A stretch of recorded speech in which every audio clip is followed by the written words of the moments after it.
Hey guys, tonight we're heading straight into the heart of Victorian London, a crowded, dusty city that never truly sleeps. This is where you have to learn to survive through coal smoke, wet streets, and thousands of people who all seem to be in more of a hurry than you. The good news? You've arrived. The bad news? No one was waiting. So before you get completely comfortable, take a moment to like the video and subscribe to the channel. But only if you genuinely enjoy what I do here. Please drop a comment to let me know where you're listening from and what time it is. I always love hearing who's joining this sleepy little journey worldwide. Now, turn off the lights, maybe switch on a soft fan if you like that gentle hum, and let's quietly slide into tonight's journey. You've just landed in 19th century London. No phone, no Google Maps, no familiar faces, and no wallet. The sky is gray, the pavement is damp, and the air smells unmistakably unique. A subtle blend of chimney smoke, horse manure, and dried fish. Not exactly pleasant, but you're definitely in the right place. You look around. People rush past. Every face is distant, like they're late for something. No one stops to ask who you are or why you're standing there. So, you start walking, because you are standing still in the middle of a busy street with no purpose. That's a quick way to get the wrong kind of attention. You try to look natural. Chin up, eyes forward, one hand resting casually in your coat pocket, as if you too are a born and bred Londoner. But really, you're just wondering, is there anywhere to eat that isn't too expensive? And the answer is yes.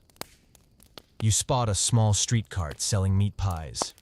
There were no signs, no menu, just a woman behind a coal stove stirring dough with one hand and calling out, "3p each, still hot." You hand her the last coin in your pocket. You're not sure it's real. And she gives you a slightly charred, delicious-smelling pie. You bite. Crisp outside. Soft inside. A little salty, but filling. Most importantly, you're not hungry anymore. Now comes the hard part. Finding a place to sleep. A hotel? Out of the question. You don't have the money, and honestly, they're probably not that much warmer than the street. You walk down a few more roads, dodging alleys that look too dark and people who look at you for more than 3 seconds. Eventually, you find a small awning near a bakery's brick oven. It's warmer than other spots, and no one's claimed it yet. You sit down, lean against the wall, hug your knees, and exhale slowly. The city noise begins to soften. A few horse-drawn carriages clatter by, a vendor's fading shout, and far off, the soft chime of a church bell marking the hour. You gently close your eyes. You arrived here with nothing but your bare hands, and now, you've got dinner in your belly, a roof over your head, kind of, and a little more experience surviving this city. Tomorrow, you'll move on. Find work, find familiar faces, figure out what a tosher is, and why people suggest you try it. But for now, there's nothing more to worry about. You made it through day one. And in 19th century London, that's no small victory. The next morning, you wake up in a narrow street corner, a chill slipping through your collar, and the rising buzz of footsteps and voices growing louder all around you. Next to you, a man is slipping on his boots while muttering curses, directed at no one. A new day in London has begun. You stand up and brush the dust off your coat, or at least try to.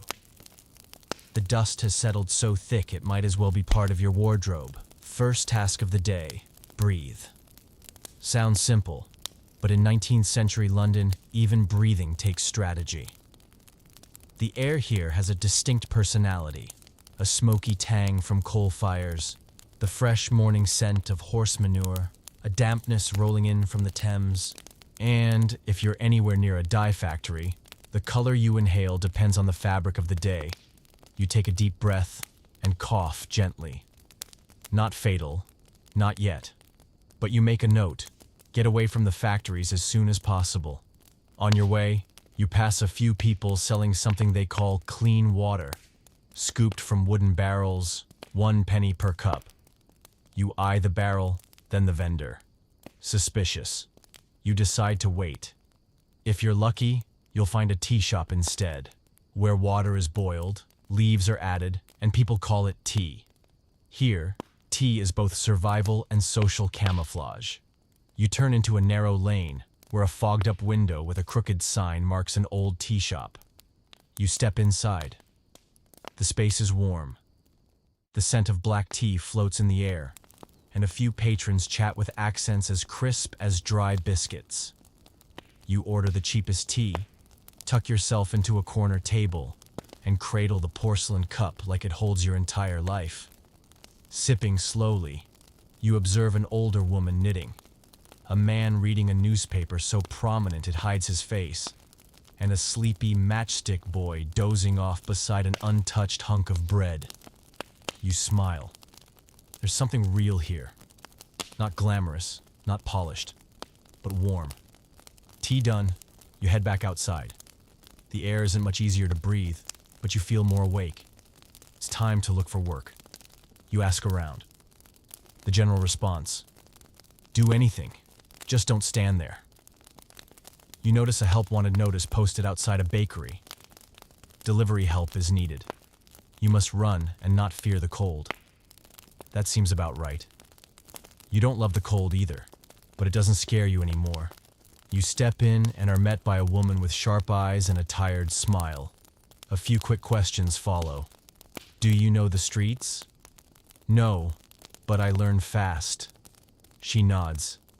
Be here tomorrow at 5. Don't be late. You nod back. And just like that, you have your first job. The pay won't be great, and the work won't be easy, but it's a start. You leave with a small leftover pastry in hand. Yesterday's batch, but still fragrant.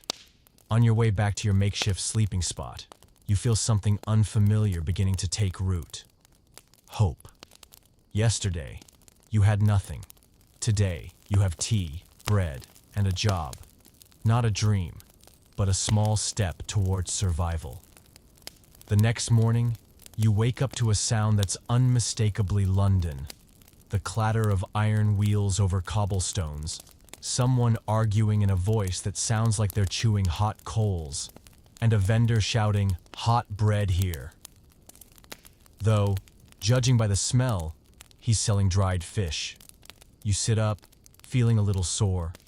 Sleeping on brick isn't the most brilliant idea, but at least you've still got your bag, shoes, and half a pastry from yesterday. That's a pretty decent start. Today you've got a job, delivering bread. But before you march into your glorious future in the carb distribution industry, there's something important to figure out first. A better place to sleep. You start asking around the morning market, talking to a few street vendors and those lounging on crates. A scrawny kid points you toward something called a workers' lodging house. Not exactly glamorous, but a step up from a bakery stoop. You follow his directions down a narrow alley where sunlight barely sneaks in, and stray cats eye you like you weren't invited. At the end of the lane, a large wooden door, a sign scarcely legible. Lodgings available. Pay weekly. You knock. A middle-aged woman opens the door. She doesn't smile, but at least she doesn't slam it shut. You ask for the price. 3 pence a week, 10 to a room, no noise, no cooking, and don't complain if someone snores. You nod. At least there's a roof involved. You hand over most of your remaining coins. In exchange, you're led up a creaky staircase to a small second-floor room with a low ceiling and blotchy walls. 3 narrow beds crammed side by side, each with a blanket about as thick as old paper. One man is sleeping, another is reading a newspaper the size of a sail, and you get assigned the bed by the window. No glass, but a torn curtain flaps. You tuck your little fabric bag into the corner and test the bed. The mattress is an old straw stuffed into a rough cloth sack. It's uncomfortable, but at least it's drier and off the ground than last night's bakery ledge. Evening comes quickly in London. The cold wind begins slipping through the cracks. You pull the blanket over your shoulders, listening to the soft snores beside you and the faint sound of rats skittering above. Oddly, you don't feel scared, just tired, but in a strangely peaceful way.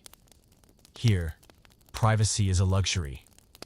You don't have your own space, no fixed schedule, and if you want quiet, you'll have to find it somewhere inside someone else's snoring. You start to understand that in 19th century London, everyone's crammed into the same life. You share space, you share air, and sometimes you even share your blanket. But that's okay, because when it's cold and raining, even a crowded roof is something worth treasuring. Tomorrow you'll rise early to begin your new job, delivering bread to people still asleep. But for now, you pull the blanket tighter, close your eyes, and let yourself drift off. To the sounds of wind, strangers breathing beside you, and footsteps creaking down the wooden hallway. You don't know how long you'll be here, but tonight, you have a blanket, a bed, and a hint of safety. And for now, that's enough. You wake up while it's still pitch dark, with only the soft patter of rain on the roof and the steady snoring of your roommates filling the air. Your limbs are still sore, but the chill seeping through the window cracks makes your mind wide awake. You rise quietly, not wanting to disturb anyone. Rummaging through your cloth bag, you check your belongings. Half a pastry from yesterday, a thin scarf, and the hope that you won't get scolded for being late with the bread today. You leave the lodging house in the faint glow of oil lamps. The streets are nearly empty. Just a few figures hauling goods to the early market, a man sloshing dirty water onto the pavement, and a stray dog gnawing a bone of uncertain origin. The bakery is already open, as promised. The firelight inside warms the whole block. You push the door open, and the scent of flour, butter, and coal smoke hits you. A rich, old-fashioned sweetness that no perfume could imitate. The bakery mistress sees you and nods. On time. Good. She hands you a large wicker basket filled with freshly baked rolls, still steaming, and a handwritten list in a slanted script. Deliver to these places in order. Don't switch it up. And remember, no squished bread. You nod. You shoulder the basket and begin your first round as an official breadwinner. Your route winds through streets just beginning to wake up. A woman sweeps the pavement. An older man unlocks his apothecary shop. You nod to a few passers-by. Not out of politeness, but because you're trying to learn the neighborhood rhythm you'll walk each morning. The first stop is a tiny tea shop. You knock softly and pass the bread through the crack of the door. The shopkeeper, a round man with a thick beard, takes it silently, then grunts a thanks. That's all. The second stop is a middle-class household. A second-floor window creaks open, and a young maid pulls the basket by a rope. She frowns. Earlier next time. You say nothing. Nod. You make a quick note, just as the bakery mistress instructed. You're not fond of the jotting part. Balancing the basket with one hand while scribbling with the other isn't ideal. But if you don't write things down, you'll be questioned later. You move on house by house. Some are friendly, some indifferent, some don't open at all. For those, you knock 3 times and move on, just as you were told. Everyone has their preference. Some want the bread left at the door, others in a wooden wall box, and a few receive it directly, looking at you like you're delivering bars of gold. Around the 7th stop, the rain thickens. You pull your scarf over your head, the basket begins to soak, and your hands are going numb. But your feet keep moving. You think, just 3 more. The last stop is a small cafe. The door's still shut, but you know to place the bread in the wooden box by the side wall. As you do, a man cracks the door open, presses a coin into your hand, and smiles. Thanks. Yesterday's bread was perfect. You're a little surprised. Then you nod softly. Thank you. On the way back to the bakery, the rain eases up. The mistress is wiping tables. She glances at your drenched clothes and says, "Good job. Same time tomorrow." She hands you a small cloth pouch. Inside, a sweet roll and 3 coins. You take it without a word, but there's a warmth in your chest, like a cup of tea on a rainy day. You return to the lodging house, limbs drained, shoes caked in mud, but your mind is at ease. You did it. One early morning, through the cold and the rain, with a heavy basket, and not a single loaf dropped. You collapse onto your straw bed. No blanket is needed. Sleep comes anyway. Tomorrow will be the same. Early, cold, rushed. But today, you are on time. And in London, that means you're doing just fine. You wake up later than usual, not because you're lazy, but because today isn't your bread delivery shift. The bakery mistress said someone else would cover Thursdays. You have a morning free. Sounds strange. Freedom in London? What does that even mean? You sit up, pull the blanket from your head, and for the first time in days, there's no knocking, no shouted orders, no hurried footsteps. Instead, there's something gentler. Birds, even if they're plump, slightly rude pigeons, fluttering onto the rooftop across the street. You step outside once the sun has fully risen.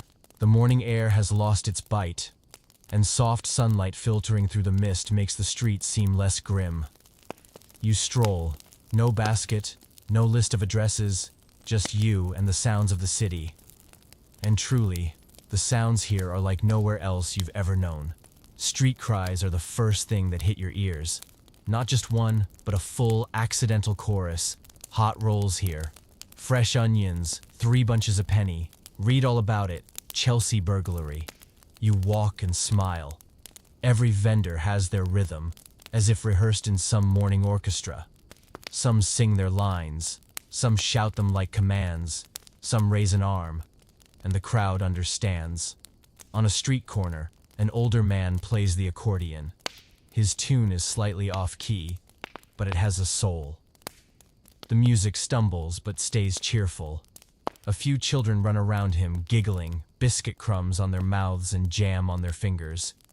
You duck into a small tea shop by the roadside, order a hot black tea, and sit by the window to listen. The clink of the spoon on the cup. The shopkeeper scolded an apprentice for forgetting the milk. The soft patter of rain began to tap against the window pane. Footsteps outside, the clatter of hooves, the hiss of iron wheels on wet stone. London is never truly quiet, but its noise has rhythm, breath, and life. You continue your walk, past the food market, where fish, vegetables, and spices jostle for space in rickety carts, past the tailoring district, filled with the snip of scissors, the clack of treadle machines, and customers loudly complaining about fit and fabric. You don't buy anything, but you learn a lot. The price of a decent outfit, where to find cheaper pastries, and even how to spot real tea leaves from dyed garden clippings. By afternoon, you find a small park, one of the rare places where the sound slows down. Leaves rustle, pages turn, and children laugh as they chase each other down a gravel path. You settle onto a wooden bench, hands wrapped around your paper cup of tea, and feel yourself blending into the city. No longer an outsider, just one tiny part of this unruly orchestra. You think, maybe surviving here isn't just about finding work or a place to sleep. Maybe it's about learning to live among the sounds, not getting lost in them, not trying to drown them out, just keeping pace. As evening falls, you return to the lodging house. The crackle of fire, your roommates swapping stories, the soft rustle of blankets and worn coats. These sounds, they feel familiar now. You lie down, close your eyes, and let London keep humming. Tomorrow, you'll be busy again. But tonight, all you need to do is listen and sleep peacefully. This morning, you wake up with a new sensation. Thirst. Not the light kind after a long sleep. This is the kind of thirst that makes your tongue feel like sandpaper. You sit up and scan the lodging room. No kettle, no water jug. Just a small wash basin you know better than to drink from. Unless you want the whole experience of a 19th century hospital stay. You head out with one goal: find clean water. The problem is that clean water is a very fuzzy concept in Victorian London. Everyone needs it, but no one trusts it. You pass a public spout. A thin stream trickles from an old brass tap. Someone's washing vegetables, a child is rinsing their hands, and a dog is drinking straight from it. You watch, consider it. But no, you're not that brave. Further down the road, you spot a street vendor pushing a cart with a sign: pure water, 1 penny a cup. You peek into the tin container. A few flower petals float lazily on top. Looks fancy, but you suspect they're there to mask the smell. The vendor smiles at you, but his teeth are yellow, and his voice is raspy like someone who hasn't had clean water in 5 years. You nod politely and step away. Then you remember, tea is boiled water. Boiled water is safer. So you find a small tea shop. There, you order a cup of black tea, no sugar. The tea maker looks at you like you're odd. Who drinks tea without sugar? But you smile. You're not after sweetness. You don't want to die from your drink. You take a sip. Warm, bitter, a little sharp, but perfectly fine. You exhale with relief, like you've passed some survival test. Sitting in a corner of the shop, you notice others. Some bring their flasks, filling them with tea to take away. Some ask for hot water. Some, like you, need one clean cup to start the day without their stomach staging a protest. You chat with the shopkeeper. She tells you that years ago the neighborhood was hit by cholera. Many died just from drinking water from the Thames. Since then, she has boiled water at least 3 times a day. She leans in and whispers, "I don't trust anything that comes from a public tap." You nod. Sometimes survival wisdom comes from fear. In the afternoon, a fellow lodger introduces you to an odd little method for safe drinking. Mix a dash of apple vinegar with boiled water, then let it cool. Natural disinfectant, he says, and easier on the stomach. You're unsure about the medical accuracy, but every little trick seems worth trying in a world without antibiotics. By evening, you return to the lodging house with a small bottle of cooled tea you got from the shop earlier. It's not much, but enough for a few sips before bed. You lie down, thinking about a whole day spent trying to find water. It is so simple, yet here it's a survival skill. You realize that surviving in London isn't always about significant victories. Sometimes just having a safe drink is a win. And tonight, you sleep with a bottle of tea beside your bed. Not as decoration, but as a faithful companion. Tomorrow, you'll think about washing your clothes. But that's tomorrow's problem. You start the day with something rare and deeply precious in London: dry shoes. It's not raining, but the ground is still wet. Because here, even when the sun shines, the streets retain a damp, musty sheen, as if moisture is part of the city's identity. You tighten your coat, take a deep breath, and step out of your lodging with one goal: learn how to move through this city without ruining your feet or your wallet. The first thing you notice is that everyone in London walks with intention. No one walks straight. Each step is a calculated blend of dodging puddles, avoiding horses, holding onto one's hat, and occasionally checking to ensure their back pocket still contains something. You begin focusing on your steps. The cobbled streets are far from even. Dips here, raised stones there, and always a narrow stream of water trickling from who knows where down the middle. And you don't want to know where. You train yourself to step lightly, observe, and never place your whole foot on anything that glistens suspiciously.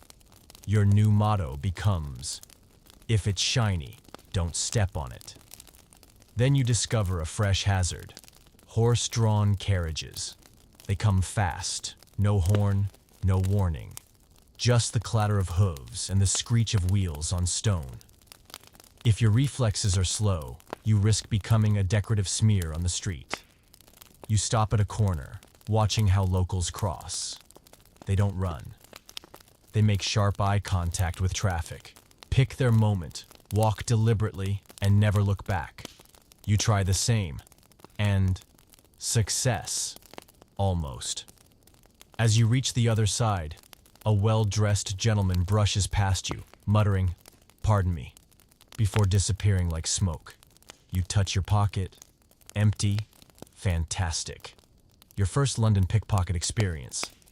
Thankfully, you didn't have much, just a few loose coins and a scrap of paper with the address of a friend who doesn't exist. Still, the lesson is clear. Never trust a gentle bump paired with a polite apology in a busy street. From that moment, you start wearing your bag cross-body, pulled to the front. Your hand stays near the opening at all times. A fellow lodger gives you this grim advice. Want to keep your wallet? Pretend everyone wants to take it. Pessimistic, yes, but undeniably practical. Around midday, you wander into the old Camden Market. It's crowded, chaotic, colorful. Shouts from vendors, haggling customers, someone sneezing directly behind you. It's all happening at once. You move through the crowd, clutching your bag, sidestepping like you're on a stealth mission. A cheeky street kid smirks and says, "First time in London, huh?" You blink. "How'd you know?" He shrugs. "The way you walk. We don't dodge. We make others dodge." You laugh. It's true. In this city, being too polite is a weakness. Sometimes survival means stepping at just the right time, pushing forward when necessary, and not apologizing for a shoulder bump. You leave the market with a few broken biscuits, a cheap wool cap, and, most impressively, your bag intact. That's a win. By late afternoon, the streets grow busier. You walk with more confidence now. You know how to navigate muddy pavements, sidestep giggling children, and stay on the correct side of the walkway to avoid being rammed by a delivery cart. You reach the lodging house as dusk sets in. Your eyes are tired, your feet a little sore, but your money's safe.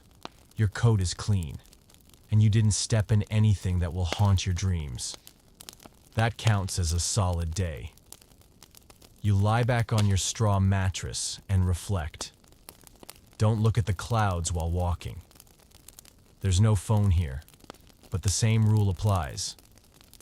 Never put your wallet in your back pocket.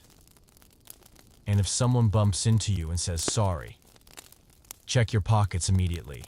Tomorrow, you'll look for a second job. But tonight, you lie still, eyes closed, replaying the glimmer of cobblestones in the evening sun. A sight much prettier when you're not worried about falling face first into the sewer. After several days of squeezing through smoke, cold rain, and never quite dry streets, you start to feel something's wrong. Not emotionally, physically. Your coat is fine. You rarely take it off. But the shirt underneath, the socks, your hair, that blanket you've been sharing with 3 other people, all of it is now emitting an obvious SOS. And your body is saying, I need to be cleaned. The problem is that bathing in Victorian London wasn't an everyday habit. Many people go a week or longer without touching soap. Hot water is rare, and a private bath is even rarer.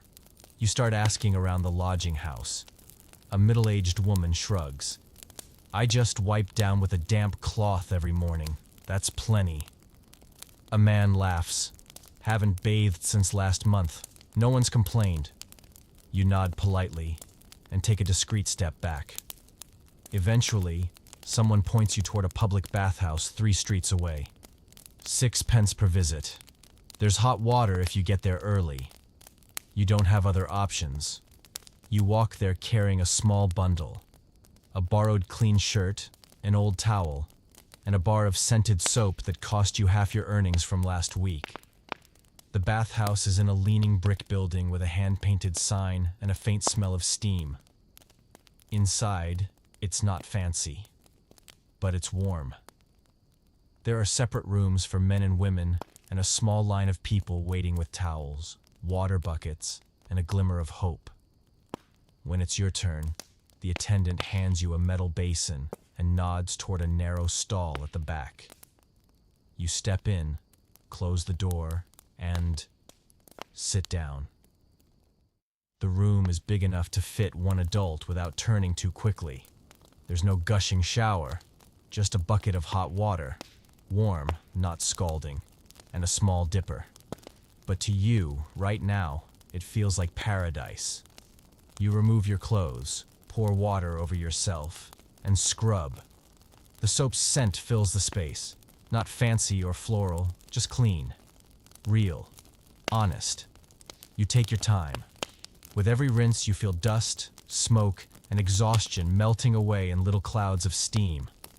You wash your hair with soapy water slowly.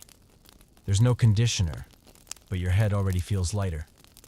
You dry off, change into a clean shirt, and step outside feeling like you just walked out of a 19th century spa. The attendant eyes you and nods. First time, eh? You blink.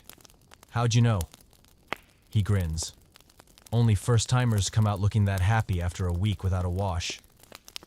You laugh, nod, and head back to your lodging, walking lighter, standing straighter. Even your roommates glance at you sideways with curiosity and mild suspicion. Maybe it's the soap smell, or perhaps it's because you look unusually clean. That night, you fall asleep more easily. Your body is fresh. Your hair is soft. The blanket's still the same but doesn't keep waking you up with its smell. You realize that sometimes, a bucket of warm water and a few quiet minutes make you feel human again. You'll do laundry tomorrow, but today you've washed yourself. And in this era, that counts as a victory worth remembering. You've started to notice something quite clear. In London, people judge you at first glance, specifically from head to toe. Your face can be a bit grimy, but if your clothes aren't contextually correct, you'll be looked at like you just stepped out of a satirical cartoon. You used to think, as long as it's clean, it's fine. But not here. Not in this city. Because here, your clothes aren't just something you wear. They're your social map, pinned right to your body. You begin to pay attention. The bread seller wears a brown apron, sleeves always rolled up. The maid wears a high-neck black dress and her hair in a tidy bun. The aristocrat, velvet cloak, top hat, white gloves, even in the sunshine. And you? A borrowed wool coat with one sleeve a little longer and shoes fraying at the heels. Not a disaster, but enough to get you politely ushered out of a fancy tea shop yesterday because you didn't look like someone who would order anything beyond hot water. So, you decide, it's time to upgrade the look, not to impress, to avoid being mistaken for someone about to pocket the salt shaker. You ask a nearby cobbler, "Know where I can get cheap clothes?" He chuckles and nods toward the far end of the street. Second-hand market. If you look closely, you might even find a coat with all the buttons still on. You head there late in the afternoon. A long stretch of stalls with every kind of worn garment. Coats, waistcoats, scarves, wool hats, all slightly faded, all with a little history. But you're not looking for perfect. You want warm and non-suspicious. You pick out a charcoal gray coat, thick fabric, high collar, only a bit frayed at the cuffs, cheaper than a raisin loaf.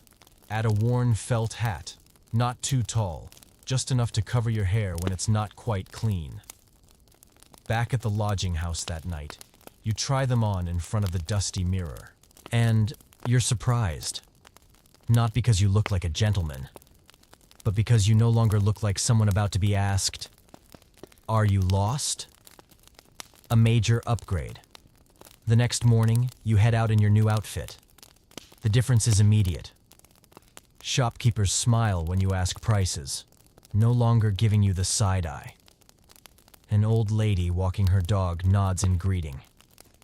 And the tea shop that had turned you away last time? They let you in.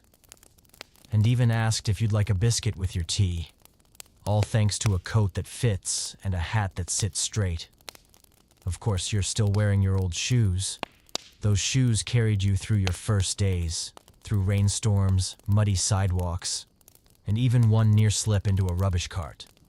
They're not pretty, but they're loyal. That evening, you wash your old clothes and hang them to dry by your bed. You'll still rotate them. But now, you have your good clothes.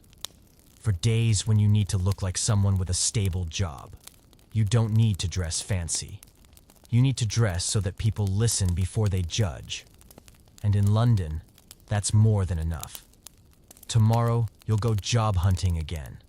And now, you finally look the part.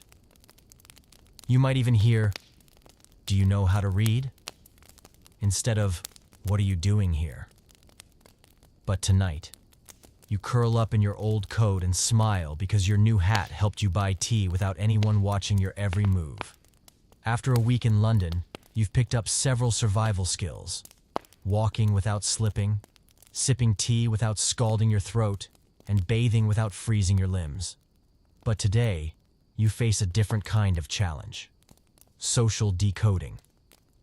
You begin to notice that here, everyone is playing a role and not pretending, but living fully in the role assigned to their place in society.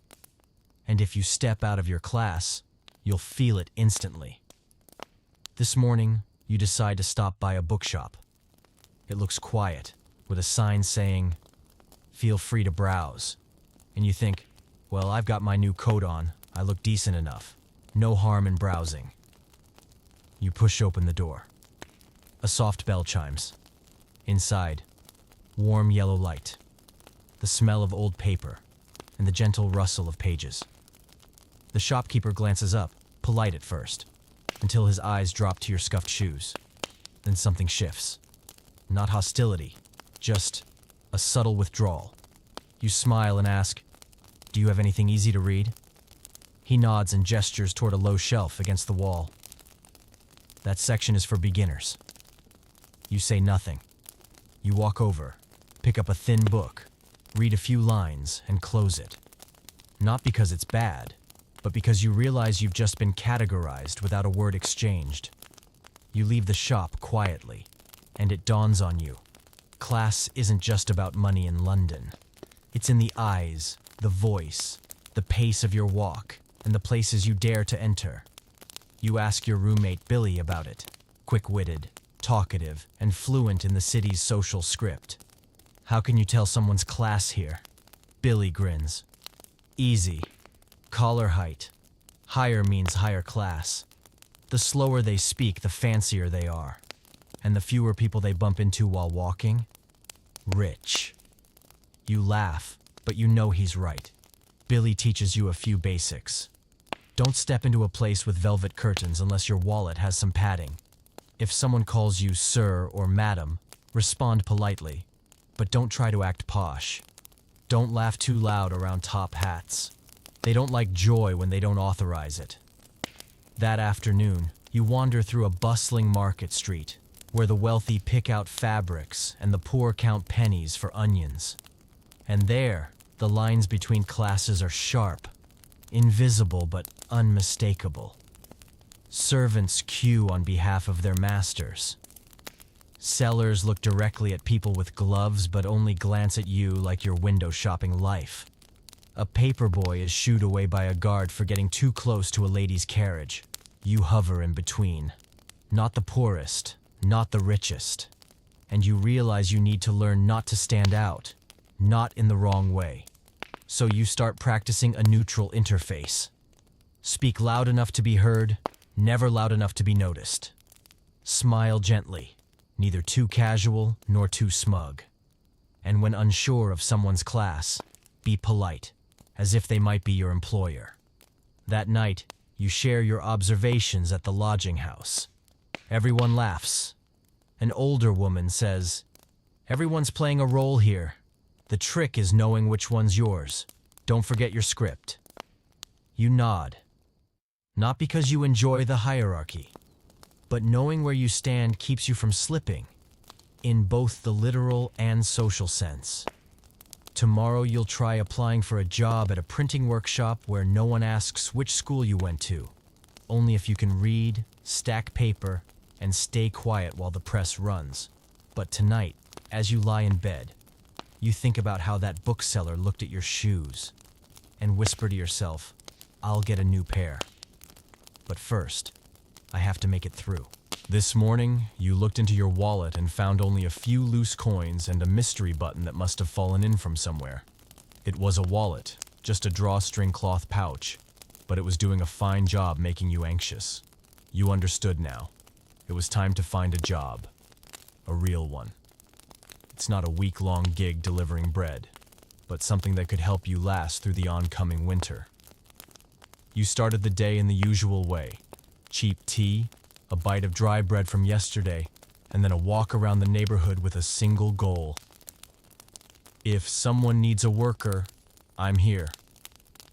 You tried a tailoring workshop first. Inside, the clatter of sewing machines, people hunched side by side over tables. A middle-aged woman looked you up and down and said bluntly, "No extra hands today. Come back next month." You moved on, past a carpenter's shop, but they only hired those with experience using saws and planes, and no one had time to teach someone who didn't even know how to hold a beam straight. Still, you didn't give up. Your feet had grown used to the cobbled rhythm of London's streets, and your old shoes were still hanging in there. Eventually, you stopped in front of a small print shop. The sign was faded but legible. Printing orders, flyers, notices, fast, clean, on time. You pushed the door open. Inside, the scent of ink, damp paper, and wood. An older man with a silver beard and round glasses was tinkering with a press the size of a writing desk. He glanced at you through his lenses and said nothing. You spoke up. "I'm looking for work. Anything that needs doing, I can help." Still silent, he handed you a misprinted sheet and a dull paper knife. "Cut along this line. No wavering." You cut, slowly, carefully, and for the first time, you felt more nervous slicing paper than trimming your hair. After 15 minutes, he checked your work. "Fine. Straight. Be back tomorrow. 7 sharp." You didn't smile, but inside, your heart was thundering like a festival drum. You had a job, no contract, no insurance, not much pay. But a job with set hours and someone who needed you to show up. The next morning, you arrived on time. The older man gave you your tasks, stacking paper, cutting sheets, wiping down the press, and occasionally helping with the inking. It wasn't hard work, but it was repetitive. Each sheet needed to be perfectly aligned. Each stack had to be counted precisely, and every printing mistake earned a frown deeper than any words. You worked in silence, the machine's steady churn and the paper's rustle keeping you company. The more you worked, the more you felt like you belonged to something tangible, a rhythm, a purpose, a result. The lunch break was 15 minutes. You sat outside the doorway, eating a fish sandwich from the market. It was salty, a bit fishy, but filling. Beside you, a girl from the same shift murmured, "When I started, my hands were stained with ink for a whole week." You looked down at your fingers. Ink had already darkened your nails. You smiled and said, "Better than street mud."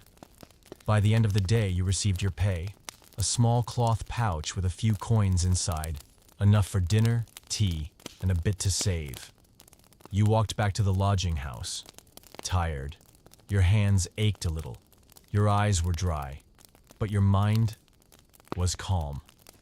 You realized something simple.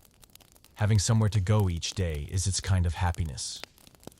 In a place where people line up to scrub windows for pay, you had a chair, a paper knife, and a boss who didn't say much but gave clear instructions. That night, you slept better. Because tomorrow, you'd wake early, brew your tea, and go to work. No need to guess where you'd end up next. Your first week of work passed without incident. You cut paper with steady hands, wiped the press in all the right places, and the print shop owner even nodded at you once. A remarkable gesture from a man known to nod only when it rains upward. But this morning, you woke up with a raw throat, a head heavy as a stone, and a sneeze so thunderous it startled your roommate right out of bed. You'd caught a cold. Not a serious one, but enough for your body to politely request a day off. You thought, maybe I just need some hot tea and a bit more rest. Then you remembered you don't have days off. And more importantly, in Victorian London, if you let an illness linger, you might not get another chance to rest again. You decided to stop by a chemist on the way to work. A tiny shop, wooden sign out front, and the smell of herbs mixed with camphor and something faintly suspicious inside. The man behind the counter looked like he'd just rolled out of bed. His coat was more beige than white, his hair disheveled, and his hands ungloved. You described your symptoms: mild cough, slight fever, fatigue. He listened, or pretended to, then ducked below the counter and returned with a small glass bottle. Cough tonic, he said, infused with mint, ginger, and a dash of mercury. You froze. Mercury? He smiled. Just a little. Cleans the system right out. You thanked him and slowly backed away. Mercury might cleanse something, but it's not what you want in your body at 7 a.m. Instead, you headed to a nearby tea stall and ordered a hot ginger tea with a slice of lemon.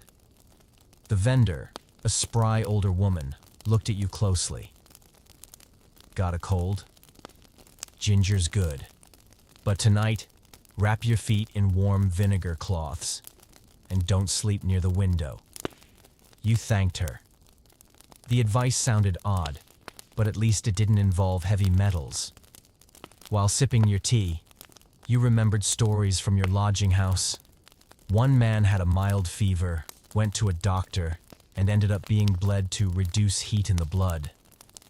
Another had a stomach ache and was given charcoal powder and strong liquor. One woman caught a simple cold, but after 2 rounds of liver-warming tonic, she was bedridden for a week. You decided that self-care is safer. You went home early that day. Before bed, you boiled water, soaked a towel, wiped yourself down, and rested. No mercury, no leaching, no arsenic-laced elixirs, guaranteed to cure in 3 days. Just warmth, tea, and rest. The next morning, you woke up. Your head still felt a bit heavy, but your throat had eased. Not fully recovered, but well enough to return to work. You realized, in Victorian London, the hazardous thing isn't the illness. The so-called cures that sound plausible but belong in dusty old books, not your body. You picked up more ginger, lemons, and honey from the evening market that evening. No one called it medicine, but for you, it was everything you needed. This morning, you were walking along the market street as usual, clutching a warm loaf of bread, still dazed after a restless night. Suddenly, a loud voice behind you shouted, "Hands where I can see them, you thief!" You turned around instinctively, and instantly, every eye within 5 meters locked onto you. Before you could even speak, a large man in a dark cloak stepped up and placed a heavy hand on your shoulder. Just been running, haven't you? You blinked, confused. Running? I was just walking. He stared at you for a moment, then gave a slow nod. Move along. But next time, don't look around like you just nicked someone's purse. You exhaled slowly and walked off toward the print shop in silence. A clear lesson. In this city, if you look suspicious, you are suspicious. Later that morning at the shop, you recounted the incident to your employer. A man who rarely speaks but somehow knows everything that happens in London. He raised an eyebrow. I once saw a man arrested just for standing too close to a cart that had lost a crate of tea. No proof, no questions, just looked like someone who lurks. You gave a wry smile. So what does one do to avoid suspicion? Without looking up from his press, he replied, "Don't run without reason. Don't look around too much. Don't keep your hands in your pockets when someone shouts. And never stand next to people arguing." You mentally filed each tip away. In London, overcaution is just caution. But it's not just false accusations. The punishment for even small mistakes here isn't small at all. That evening, as everyone gathered around the shared supper table at the lodging house, stories flowed as usual. A newcomer, Thomas, still a bit jittery, spoke up. "Yesterday I tossed an orange peel onto the curb and this constable blew his whistle at me. Asked if I knew I'd just violated public sanitary order. I just stared, got fined 2 pence. The room burst into laughter, but a shiver ran through you. Fines for littering. An older woman nodded wisely. Happens all the time. Someone I knew was arrested just for talking too loudly past midnight. Disturbing the nighttime peace, they called it. You begin to realize that London's rules are many. Some make sense. Some only make sense if you happen to be in the wrong place at the wrong moment.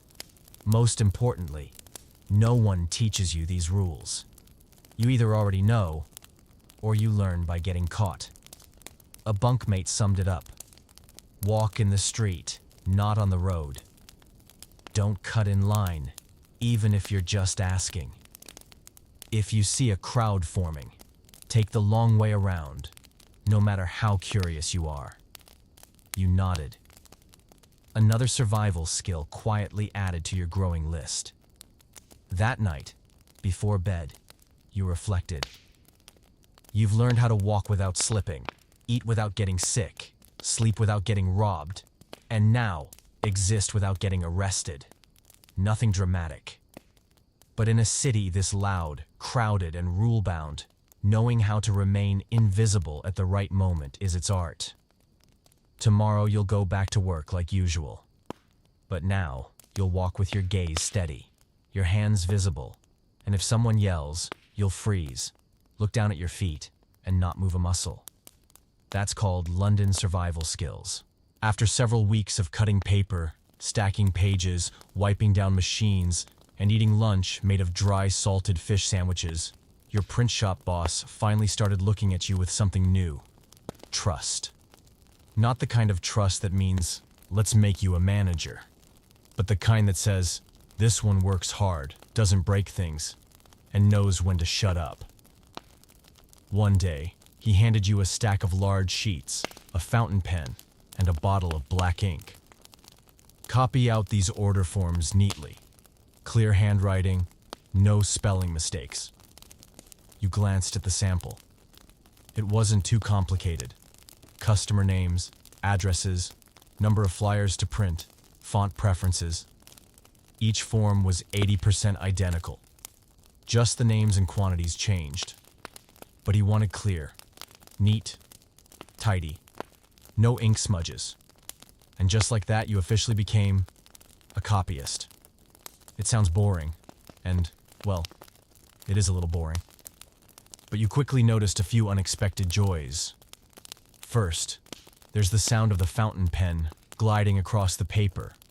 Soft, steady, like a private little rhythm only you could hear. When each line aligned just right, each letter curved the way it should. It felt like the world had snapped into place. Second, there's the odd sense of calm. The repetition lets your mind wander gently. While your hand wrote, your thoughts drifted.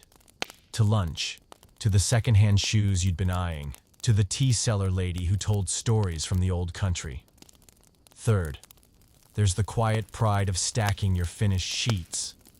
Clean pages, straight lines, ink just dark enough, with no blot in sight. You thought, not everyone could do this. During lunch break, you sit with Lizzie, the girl who has folded the leaflets. She glanced at your pile and grinned. You write really well. I tried it once. The boss marked the whole batch in red. You smiled and handed her a piece of gingerbread, then returned to your little sandwich. In the afternoon, you kept at it. Your hand ached, your eyes blurred slightly, but your pace stayed steady.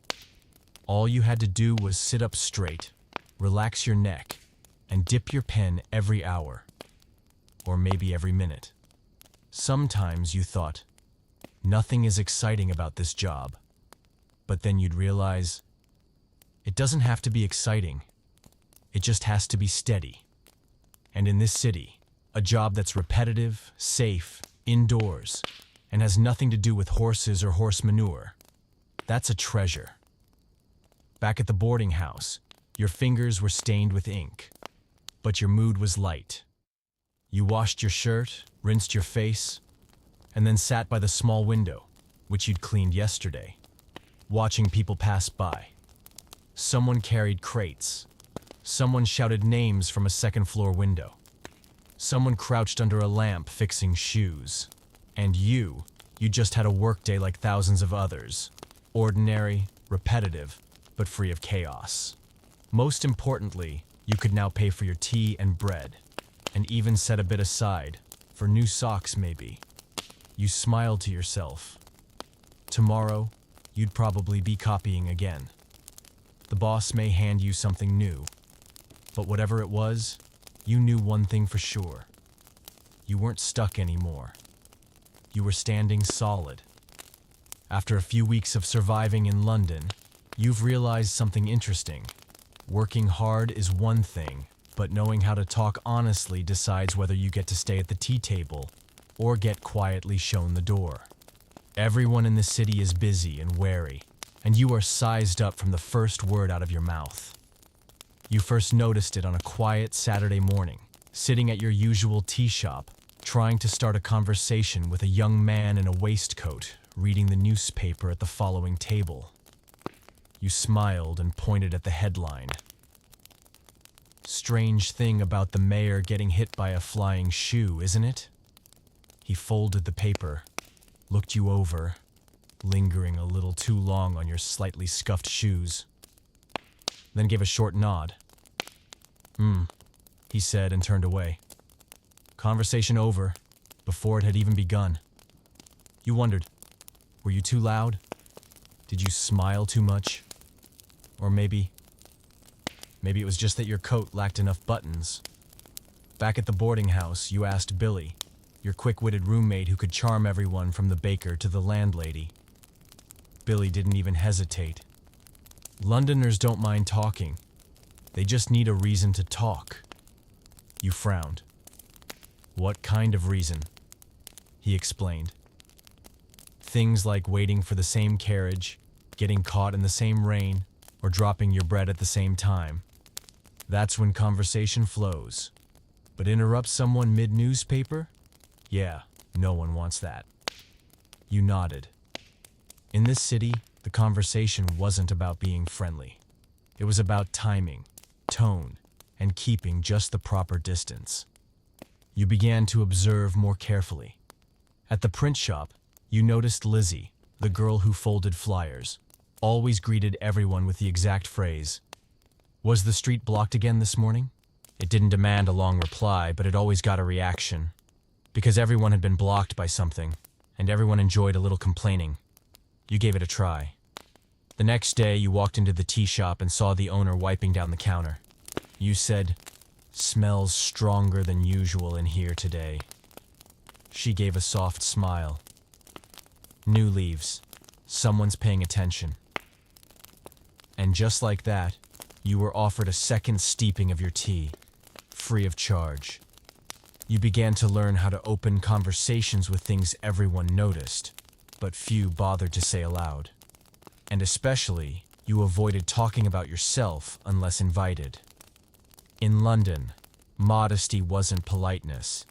It was baseline survival if you didn't want to be mistaken for a loudmouth.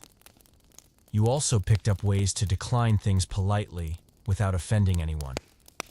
Like, when offered a kind of tea you didn't like, you didn't say, "I don't drink that." You said, "Thanks, maybe next time." Today, I need something a bit bolder. When someone tried to chat while counting flyers, you didn't frown or wave them off. You said, "Give me a moment.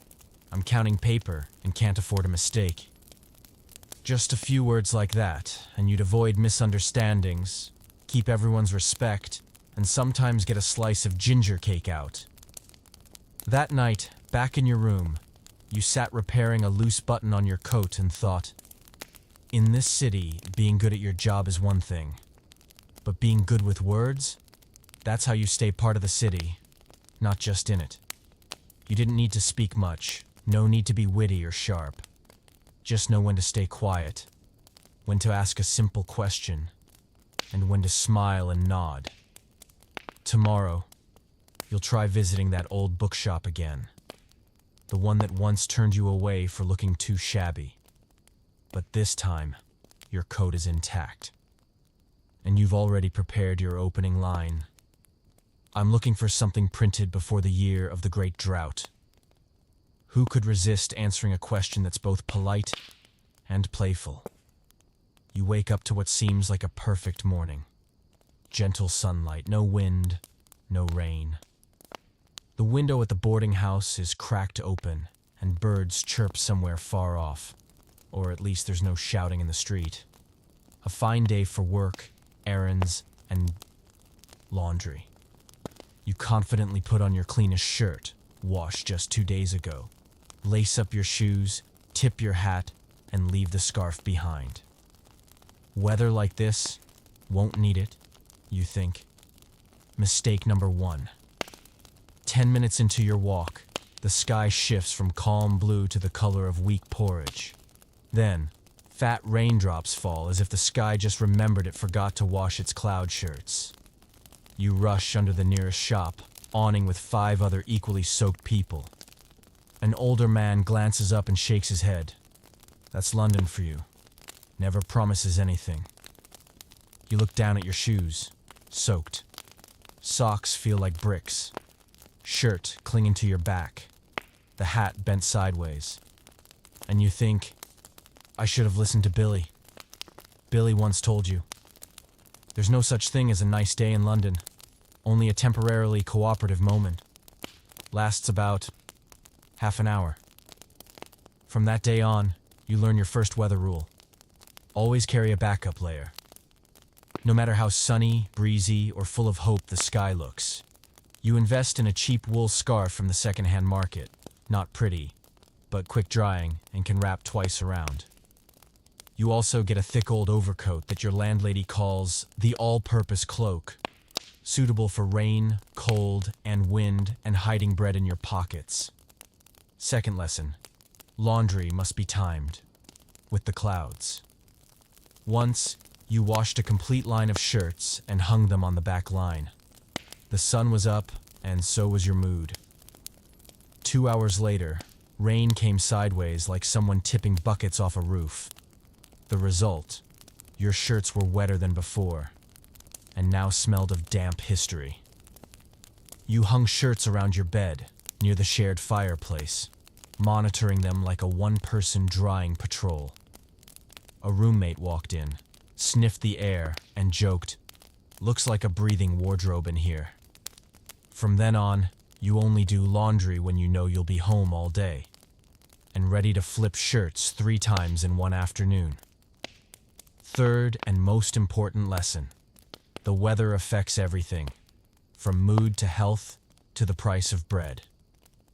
Rainy days mean empty markets, cheaper fish, but pricier greens. Tea shops close early on windy days because the glass doors won't stop rattling. On damp, muggy days, you feel sleepier, and Lizzie from the print shop can't stop sneezing. And strangely, this ever-changing weather brings people closer. Because anyone can start a conversation with, "Sky turned again, didn't it? How are we meant to get home in this? Had I known it'd rain, I wouldn't have worn cream trousers." You begin to understand, London weather isn't something you manage. It's something you coexist with, like noise, smoke, or sudden tea price hikes. And sometimes, after a long day of trudging through cold rain, you return home, peel off your wet socks, cradle a warm mug of tea, and think, "Not bad today. I was prepared. I didn't get completely soaked, and I still have dry clothes for tomorrow." A small victory, but a real one. You're walking home after a workday that felt longer than a Victorian novel when something all too familiar creeps in. Hunger. It's not the kind of hunger where you fancy something nice. No, this is the stomach growling, legs slowing, eyes wandering to other people's snacks kind of hunger. And right then, as if the universe had mercy, a smell curls into your nostrils. Rich, savory, a bit greasy, and hard to define. You turn instinctively. A small pushcart, steam billowing. A middle-aged woman in a dark apron stirs a thick, blackish stew. Beside it, a stack of flat, oilless cakes. No menu, no labels. Just a faded wooden sign.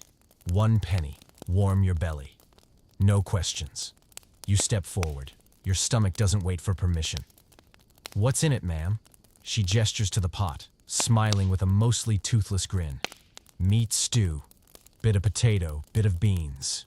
Today's meat is, well, meat." You nod. Partly because you don't want more detail, mainly because your stomach no longer cares. You hand over your penny. She gives you a wooden bowl and spoon. First bite. Hot, salty, fatty, and edible. You can't identify the meat, but your inside's warm, and your spirits lift. Around you, others gather. A dock worker, a flower girl, even an older man walking a dog. All stopping by the cart like it's the city's unofficial supper club. No one asks what's in the pot. They pay and eat, and so begins your culinary exploration of London street food. One market stall, alleyway, and drafty corner at a time.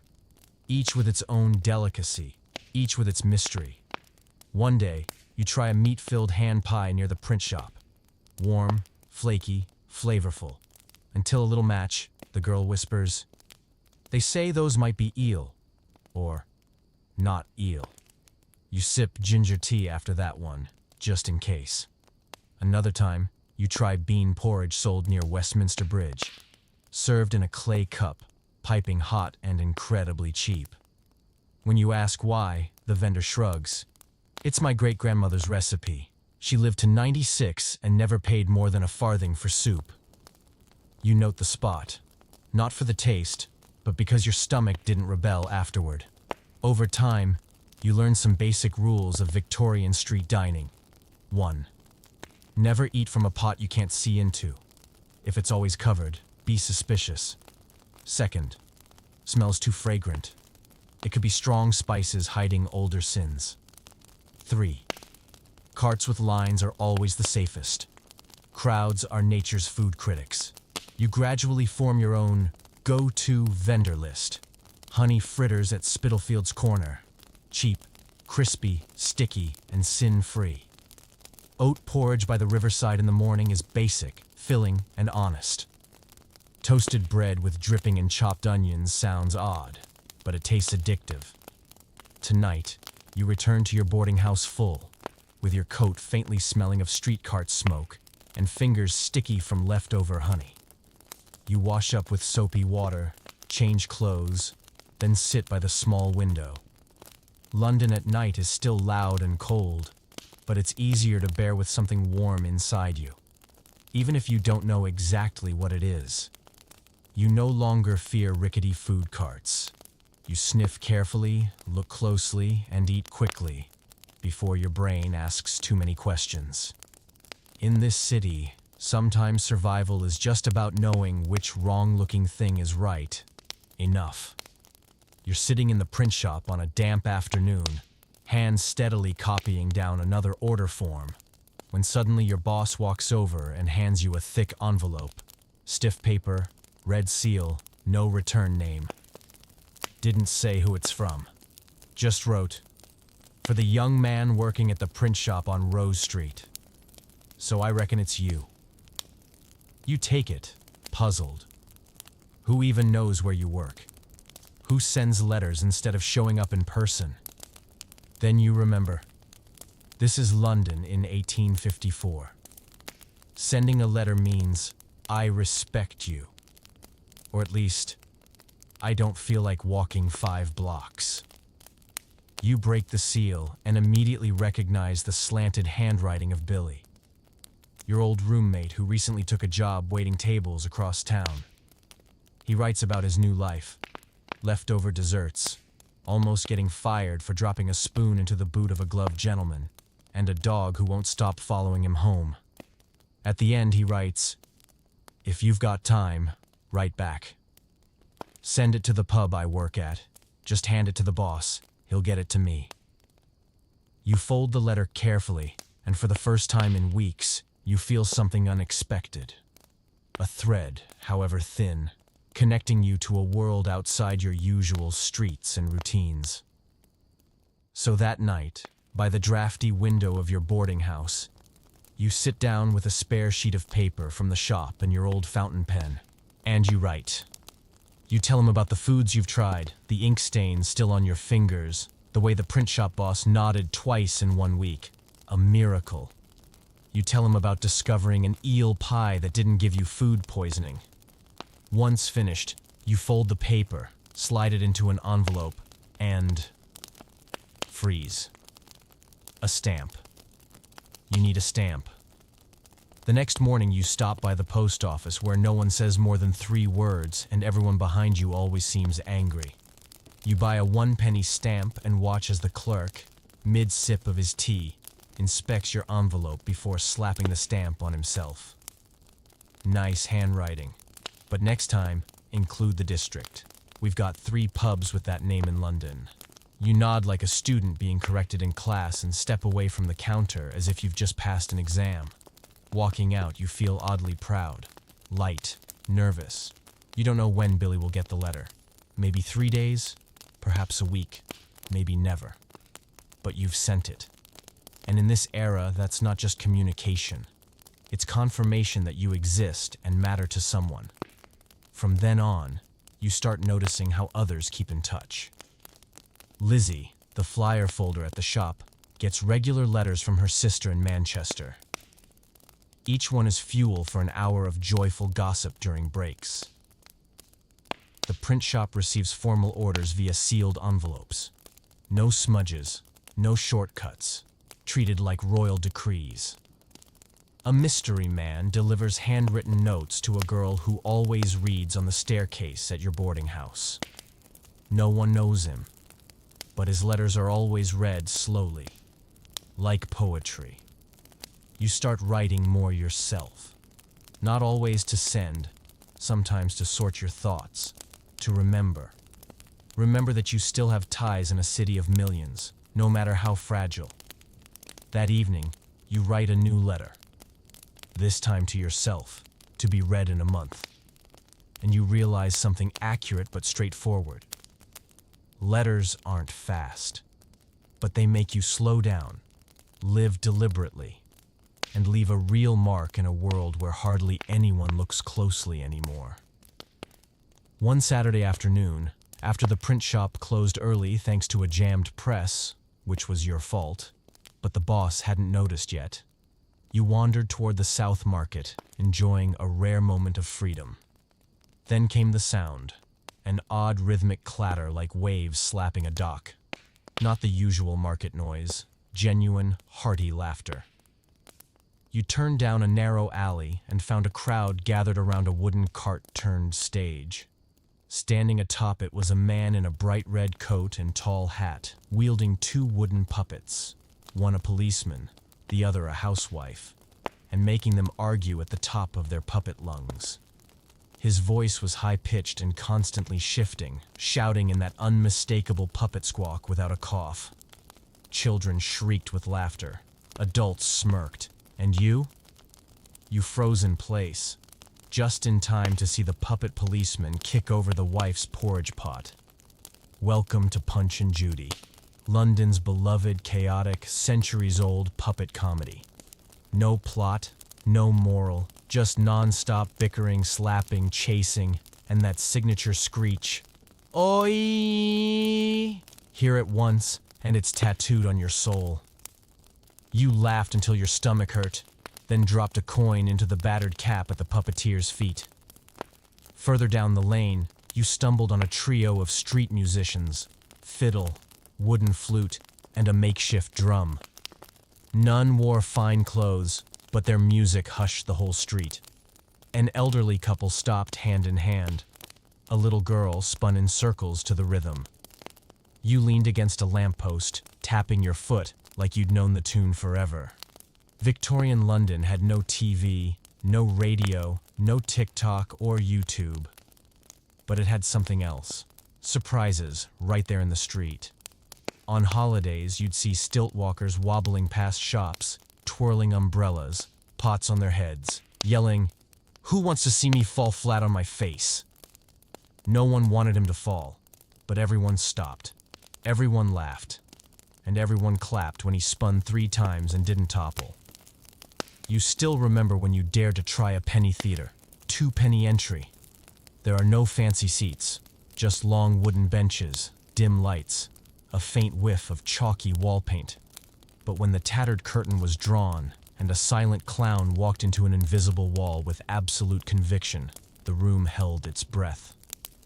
No words, just movement, expression, and the strange magic of silence. You found yourself grinning, sighing, and applauding with the crowd. And afterward, though your coat still reeked of ink and your fingers still had paper glue, something inside you felt lighter.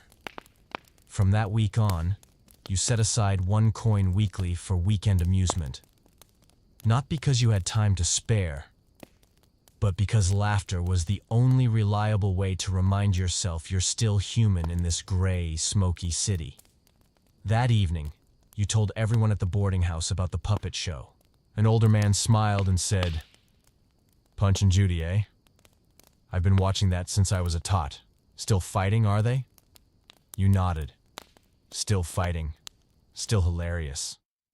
And in a city choked with smoke, laws, and rent, sometimes the best sign that everything's going to be okay is a puppet yelling, "No, I won't," and getting smacked in the head with a frying pan. You often think of the evening as the time to return home, unwind, brew some tea, and put your feet up.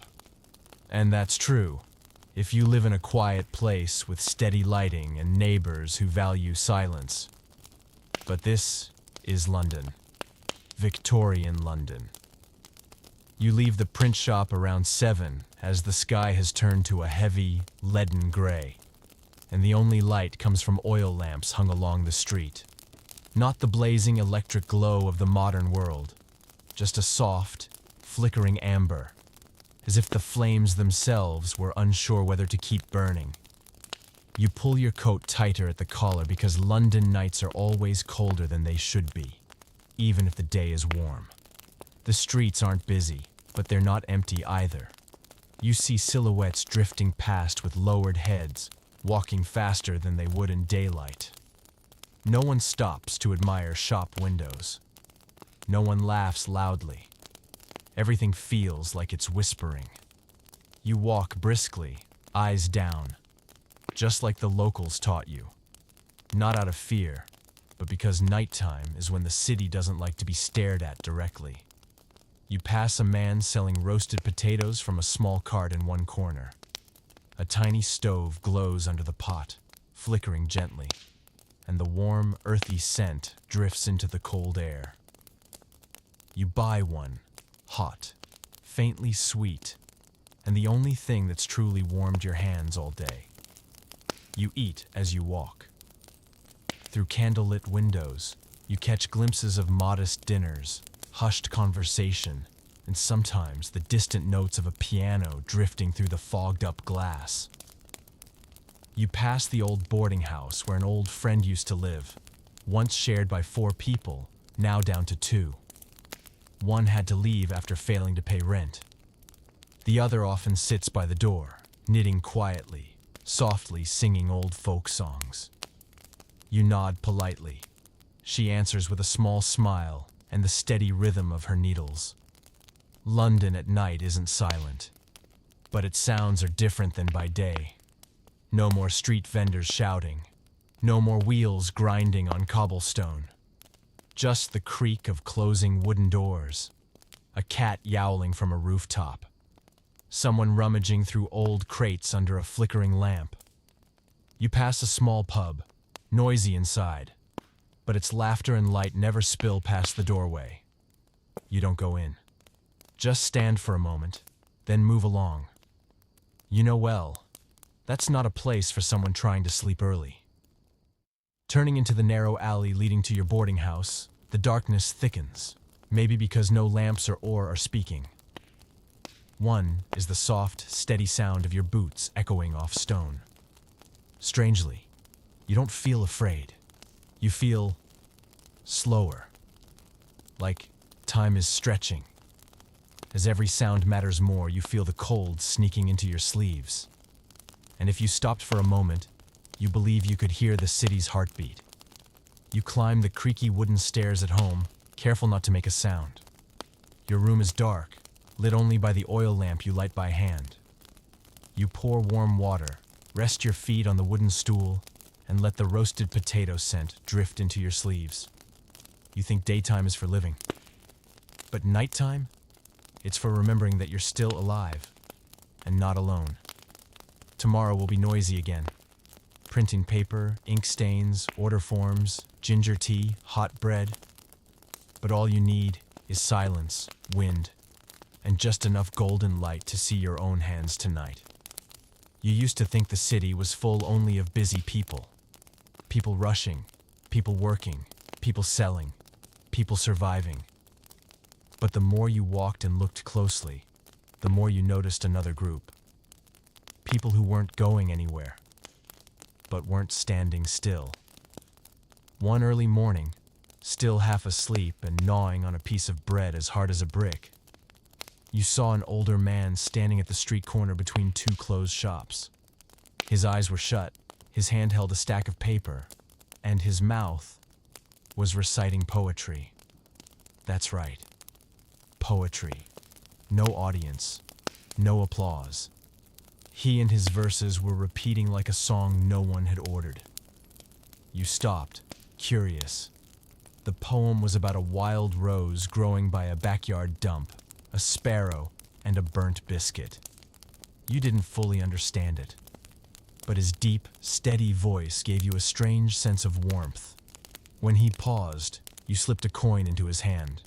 He nodded, said nothing, and continued reciting, as if his life was one endless poem, and you had stumbled into a stanza. Then, there was the older woman who counted her steps on the bridge.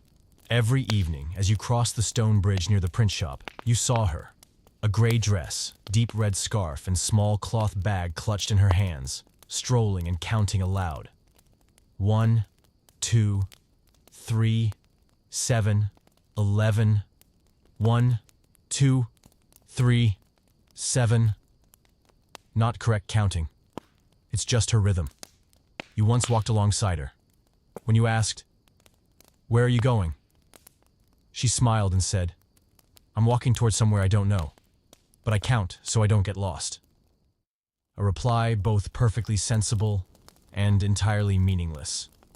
But you liked it. You also met the candy hawker near the print shop. A man no taller than your chest, his red hair tangled like a bird's nest, always wearing a green cap that didn't match anything else. But the sweets he sold, candied fruit and hardened sugar, were always gone before noon. Whenever someone asked, "Why not make more?" he just smiled. "I make just enough to last the music I want to hear in the morning." What did he mean? No one knew, but everyone kept buying. And then there was the girl who drew with chalk on the pavement. Every morning on your way to work, you'd find something new. One day, a cat playing a violin. Another day, a sun skiing down a slope. You never saw her in action, just the chalk dust left behind and a tiny note, wishing you a day without stepping in mud. You began to look forward to those drawings. They felt like signs that someone still believed in joy today, no matter what happened yesterday. London isn't always a city that's easy to love. But these strange little people, these edge dwellers who aren't trying to fit into the flow, are what give it a soul. That night, sitting at your desk, the pile of printed sheets stacked like a miniature mountain, your fingers still sticky with glue, you thought of the poet, the bridge counter, the chalk artist, and the candy seller. And you wondered, am I becoming someone else's strange person? Maybe. Maybe someone passing the tea shop every morning sees you with your cup, staring at the sky and thinks, that lad must be contemplating something deep. Even though you're just wondering if the weather's dry enough to hang your laundry, you smile. In a city of millions, every small gesture can become a story. And every strange soul you meet today might be a version of you tomorrow. You're standing in front of the little mirror at the boarding house, adjusting the collar of your coat, when you suddenly realize something. I don't look like someone who just arrived in London anymore. Not because you're polished. Please, your shoes are still scuffed, your coat is still a bit wrinkled, and your hat is tilted slightly to one side, just because you've grown used to it. But your eyes, they're different. No more confusion. No more scanning every shop sign like a coded message. No more panicking every time someone shouts in the street. Now, you know what to do. You remember those early days? Walking like you were about to fall into a gutter. Buying a bun without knowing how to haggle. Sitting silently in a tea shop, afraid to say something wrong. Handing over the wrong coin without realizing it. And now?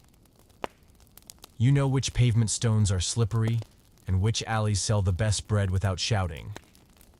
You know how to enter a shop, nod a greeting, pick your item, pay the exact change, and leave without a fuss.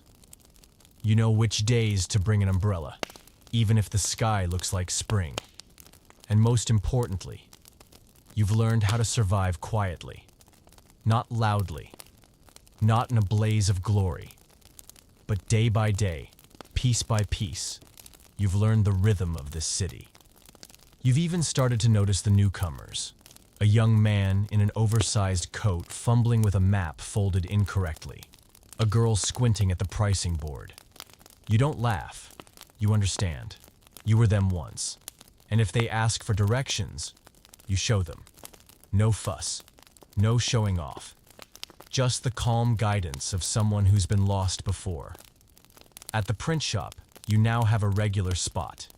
Your pen has a cap. Ink no longer splatters on your shirt every time you dip it. The boss sometimes gives you extra tasks without too much explanation, because he knows you get it. You even notice the new hire fumbling with stacks of paper, hands trembling at the cutter. You walk over, smile. Cut along this edge. The trick's not to press too hard. Keep your hand steady. You realize you're no longer just surviving. You're helping others do the same. That evening, you make your usual tea and sit by the window, rain whispering against the glass. And you think, I'm not a Londoner yet. But London isn't foreign anymore. You don't have a document to prove it. No one handed you a badge that says you've blended in. But in your heart, you know, you're no longer afraid of fancy shops. You don't jump at police whistles. You can buy roasted potatoes without first checking the price. That's your quiet diploma. No one notices the change but you. But that's enough. Because in a city this dizzying, simply staying yourself and making it through is remarkable. That night, you lay on your straw-stuffed wooden bed, sinking a little on one side, blanket a bit too short, arms curled in so your feet wouldn't freeze, and you smiled. Not because the night was warmer than usual or because the print shop boss complimented you today, though he nodded 3 times, a record, but because you realized you'd just been thinking about the future. Gently, without pressure, without rush. You thought, I wish I could rent a room of my own. Not a big one, just one with a window and no need to share a blanket. You'd never dared to dream of that before. When you first arrived in London, all you thought was, don't starve. Then, don't fall sick. Then, don't get mistaken for someone and arrested. But now, you could hope. A small hope, but a real one. You thought about a second pair of socks. Your current pair had been patched 3 times, and even the smell had run out of hiding places. You'd seen a new pair at the market shop, pricey, but maybe if you saved 1 penny a day for 2 weeks. You thought about buying better writing paper, the kind that didn't smudge with faint borders, good enough to send to Billy or your future self. You thought about a whole day off, no copying, no standing in line for bread, just sitting by the river with some cold tea, an old book, and watching people pass by. Small dreams, but each one is like a glowing ember in a heart, quiet, steady, keeping you warm through winter. You remembered something your landlady once said when she saw you folding a few worn coins carefully. As long as you still dream of buying a good pair of shoes, you're doing all right. Back then, you didn't quite get it. Now you do. Dreams don't have to be become rich or escape this place. Sometimes it's just hoping to wake up healthy. Hoping for dry clothes when the rain comes. I'm hoping for enough tea to last the weekend. Hoping not to need help, but still have someone ask, "Are you doing okay today?" You still have that scrap of paper titled, "Things to do when I can afford them." It's torn on one edge. The handwriting slants from being written while tired, but it's legible. Buy a new hat that doesn't fly off in the wind. Get Lizzie a proper pen. Hers always cracks. Write to Mum, if I'm sure the address still works. Buy chamomile tea, for sleeping better. Rent my room, just a desk and some sunlight in the morning. You don't need to finish all of it this month. No one has to see you do it either. You need to want to do it. That night, you didn't dream big. You didn't dream of being the boss. You didn't dream of money pouring from your pockets. You just dreamed of walking through a quiet market, holding a still warm pastry, your hat staying put in the wind, and someone calling out, "Hey, you, got any good news today?" And you turned, smiling, and replied, "Yes, I'm still here, and tomorrow I will be too." It all started on a Tuesday.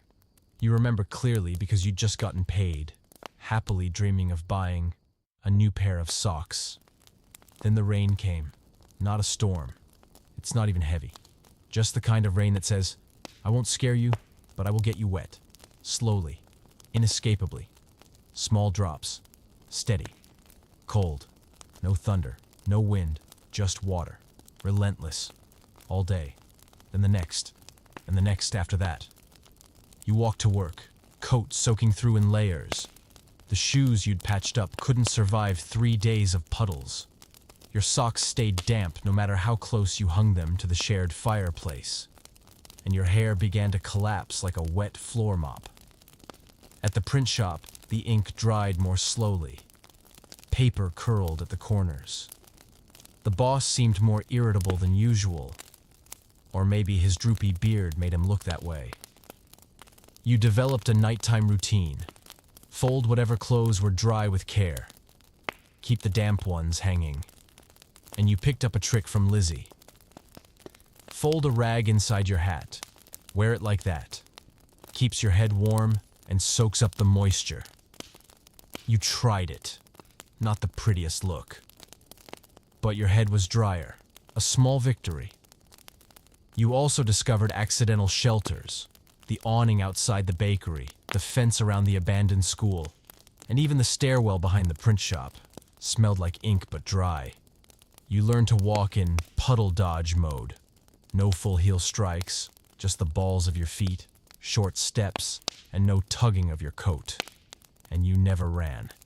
Everyone knows running in London rain makes you look wetter. At night, you set your shoes near the fire and stuffed them with old newspaper to soak up the damp.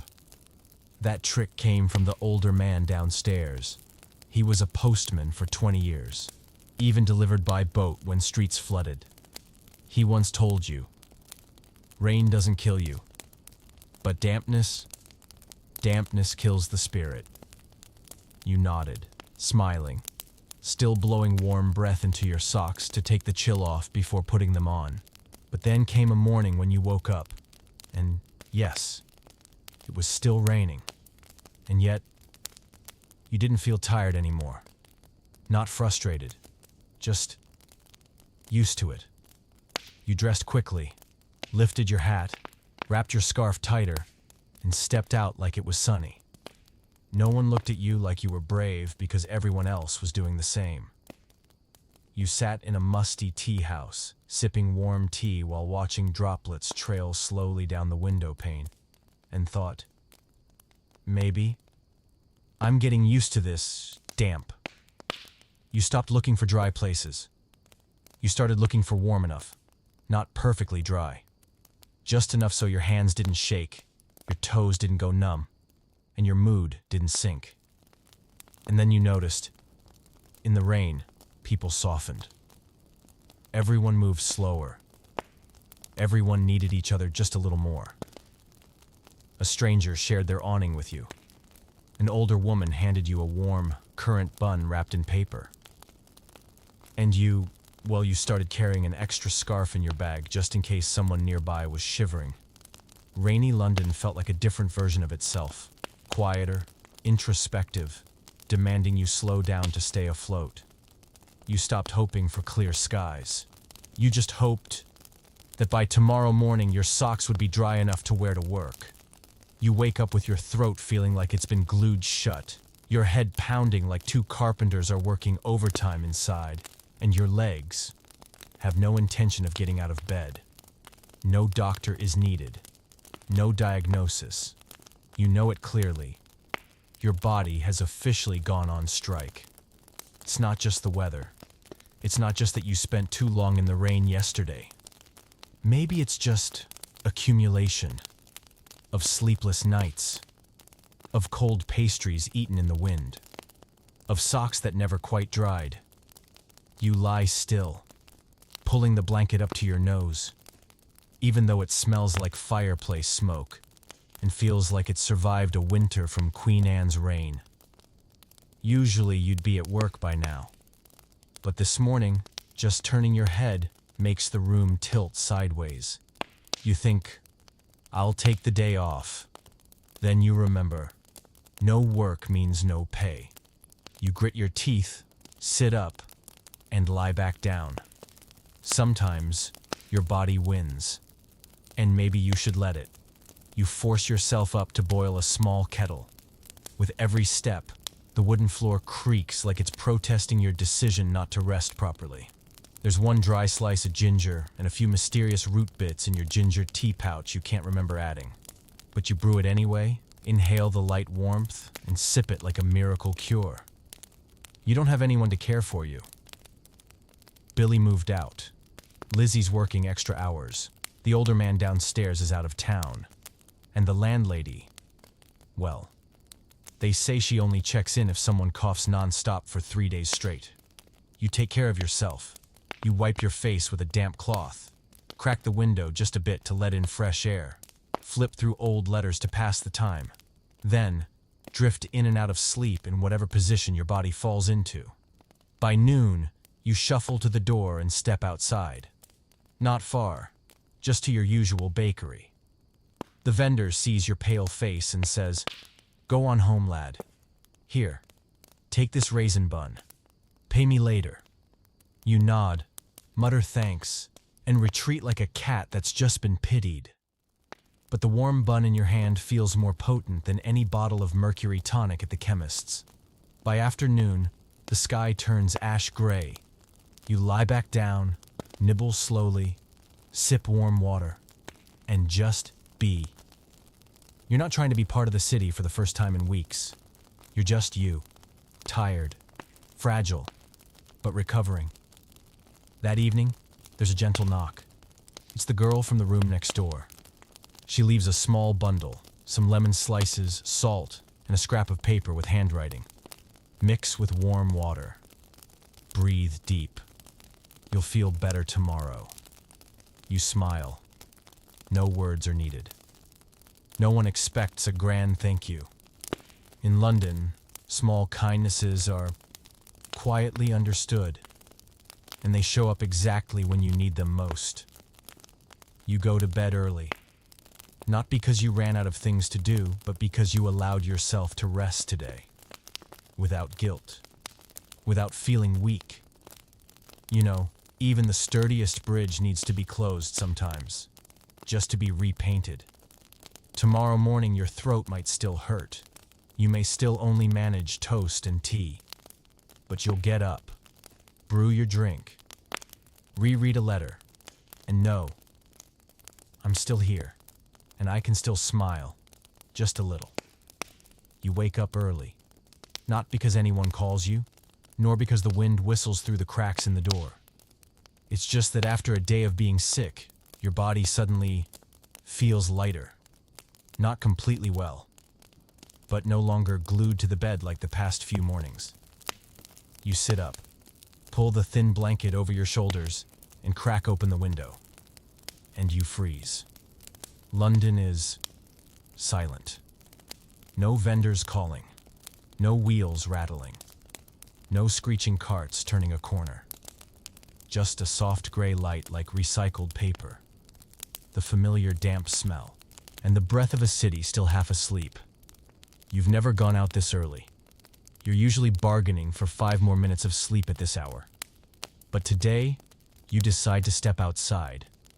You wrap yourself in your coat, knot your scarf, slip a few spare coins in your pocket, and leave the boarding house in shoes that are almost dry. The streets are damp, and small puddles on the pavement reflect the ash-colored sky. You walk along the main road. Shops are still shuttered. Awnings are dotted with last night's rain. A few street sweepers move wordlessly, brushing the road to their silent rhythm. A fish vendor sets up his stall, the soft chop of the knife on wood like morning music. You sit on the stone step outside a closed tea shop, holding a hot drink you bought from a lone cart nearby. The older man selling it, white-bearded and silent, poured the tea and nodded. It's hot. Mint and a little ginger. And nothing more needed. You sip slowly, watching people arrange their wares. Pigeons peck at crumbs, and the first chimney smoke curls into the air like sewing thread. London at 5 a.m. isn't London at 9 a.m. Not even close.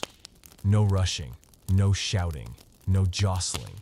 You see an older man pushing a bread cart, not to sell, but to deliver. The wheels creak, but he moves slowly, whistling now and then. You see a girl washing scarves at a public fountain, not because she lacks a bucket, but because she likes the chill of morning water better than whatever she left sitting overnight. No one's in a hurry. They begin the day. No fanfare, no rush. Just habits, small movements, and a carefully chosen silence. You realize you're smiling, not because anything's funny, but because you're breathing more slowly for the first time in weeks. You're not thinking about lunch. You're not counting coins. You're not racing, just sitting, breathing, drinking tea, watching London shift from sleep to wakefulness. You know that soon the street will roar, crowds will swell, voices will rise. You'll squeeze into the current again, trying not to be late, not to miss lunch, not to soak your shoes again.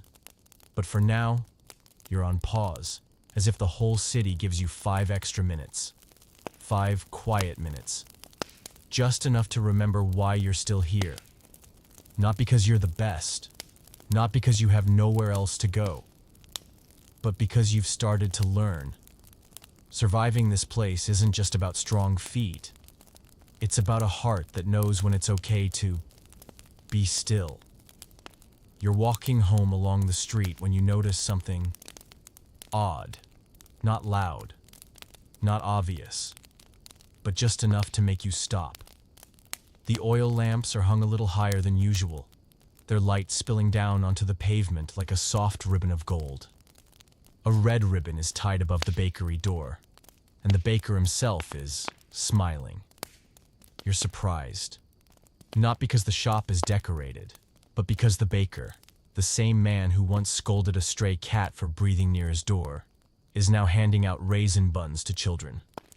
You glance around. Every storefront has changed slightly. A basket of dried flowers outside the tailor's, tiny paper flags dangling from the grocer's doorway, and somewhere nearby, music. Soft, cheerful, unrushed. You ask a man selling firewood nearby, "What's going on?" He shrugs. "Oh, it's light day. Nothing big, just everyone puts up a few extra lamps to light the street and the spirit." You smile. No posters. No announcements. No one gave orders. But the whole neighborhood seems to have silently agreed. Today is a day to feel a little joy. You decide not to head home just yet. At the small square near the print shop, someone's playing a violin. Not a professional, but steady enough that the children hop and skip along in rhythm. An old woman hands out biscuits from a woven basket. A group of inky-fingered printers, just like you, laugh loudly about who sings worst during work. You're handed a slice of almond cake. It's dry but fragrant. A match seller girl gives you a piece of her homemade ginger candy and grins. It's a bit bitter at first, but the second one's addictive. You nod, mouth still chewing, already smiling. An older man sets up a puppet show in a quieter corner under a patchy canvas tent. The plot is incomprehensible, but every time the puppet yells, "Not on your life," the children laugh. You can't help joining in. The oil lamps sway gently in the breeze. Laughter drifts like steam from a teacup. And you feel it.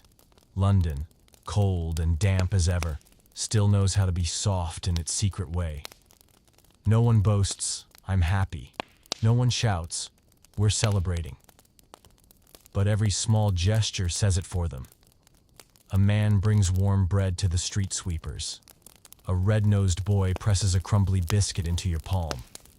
An older woman hands you a fallen button and says, "Yours, dear." In this city, keep hold of your buttons. Keep hold of your heart. You laugh. Unsure if it's the line or just that, somehow you feel warmer. You don't take any photos. You don't write it down in a journal. But that night, when you lie in bed, blanket still thin, you realize something quietly. You've brought a little light home with you, and it doesn't go out. At first, you thought this was temporary. Just a stop. A few weeks of work, a bit of money saved, and then you'd move on. Somewhere with less rain, fewer crowds, somewhere that didn't make you feel so small just for existing. But this morning, as you were pouring hot water for tea, a button popped off your shirt and dropped to the floor. You bent down, picked it up, and didn't sigh. You didn't groan, didn't mutter. Not again. You just slipped it into your pocket and thought, "I'll swing by the menders later." The old man near the station, left side. He's kind. And in that moment, you paused. Why did you remember where to go? Why did you know his hours? Why could you hear his voice in your head warning, "Don't sit in that chair. One leg's been loose since '78. You stepped outside. The street looked the same, but it felt familiar. The baker knows you prefer thin crusts. The landlady calls you the neat blanket folder from upstairs. The morning street sweeper nods before you even say hello. And at the print shop, they've started letting you copy the important orders. You pass the old bookshop you used to be too shy to enter. Now you stop in every Thursday. You rarely buy much. Maybe just a nice sheet of writing paper. But the bookseller no longer looks at you like a stranger. Now, you're a fixture. A quiet bookmark in the rhythm of his week. You still sleep in a cramped room.